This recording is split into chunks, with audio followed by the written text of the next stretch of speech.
Hotline protection అంటే ఏంటి? దీన్ని మనం ఎలా కాన్ఫిగర్ చేయాలనేది ఇప్పుడు మనం క్లియర్‌గా తెలుసుకుందాం. ముందు మీరు మీ యొక్క sunlight host control panel open చేయండి.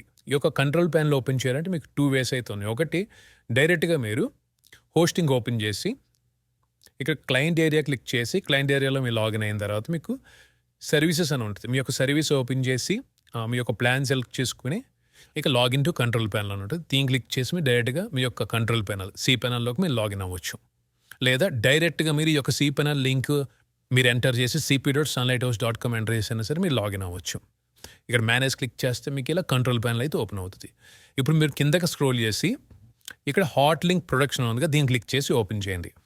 ఈ యొక్క హాట్ లింక్ ప్రొడక్షన్ ఏంటంటే వేరే వెబ్సైట్ వాళ్ళు మీ యొక్క వెబ్సైట్ యొక్క ఇమేజెస్ లింక్స్ డైరెక్ట్గా వాళ్ళ యొక్క వెబ్సైట్లో యూజ్ చేసుకుంటాం. లేదంటే కనుక మీ యొక్క సిఎస్ఎస్ ఫైల్ లింక్స్ కానీ లేకపోతే జావా స్క్రిప్ట్ లింక్స్ కానీ డైరెక్ట్గా వేరే వెబ్సైట్లో లింక్ చేసుకోకుండా మనం ప్రొడక్ట్ చేసుకోవచ్చు. మీకు ఎగ్జాంపుల్ చెప్తాను. ఒకసారి నేను పేజ్ సోర్స్ ఓపెన్ చేస్తున్నా.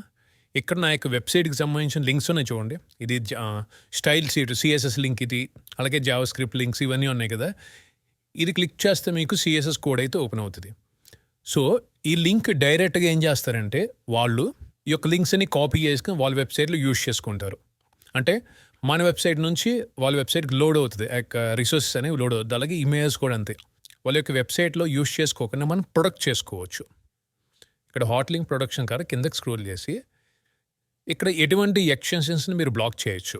ఇప్పుడు జేపీజీ, పిఎన్జీ, సిఎస్ఎస్,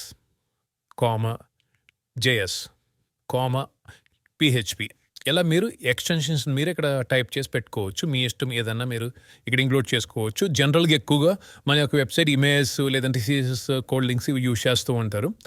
ఇక్కడ వైట్ లిస్ట్ డొమైన్స్, ఇక్కడ ఏదైతే మీ డొమైన్స్ ఎంటర్ చేశారో ఆ డొమైన్స్ మాత్రం యూజ్ చేసుకోగలుగుతారు. అవి కాకుండా వేరే వాళ్ళు ఎవరైనా యూజ్ చేస్తే ఆటోమేటిక్గా బ్లాక్ అవుతుంది. బ్లాక్ అయిన వెబ్సైట్స్ రీడైరెక్ట్ మీరు చేసుకోవచ్చు. డైరెక్ట్గా ఏంటంటే మీరు ఏదైతే బ్లాక్ రిక్వెస్ట్లు ఉన్నాయో వాళ్ళని పర్టికులర్ వెబ్సైట్కి మీరు రీడైరెక్ట్ అయ్యేటట్టు మీరు పెట్టుకోవచ్చు. కావాలంటే దీన్ని ఆన్ చేసుకోవచ్చు. లేదంటే కనుక సేవ్ చేసి క్లిక్ చేస్తే ఆటోమేటిక్గా ఈ యొక్క ఎక్స్టెన్షన్స్ ఉన్నవి లింక్స్ అనేవి వేరే వాళ్ళు యూజ్ చేసుకోకుండా మనం ప్రొడక్ట్ చేసుకోవచ్చు. ఓకే.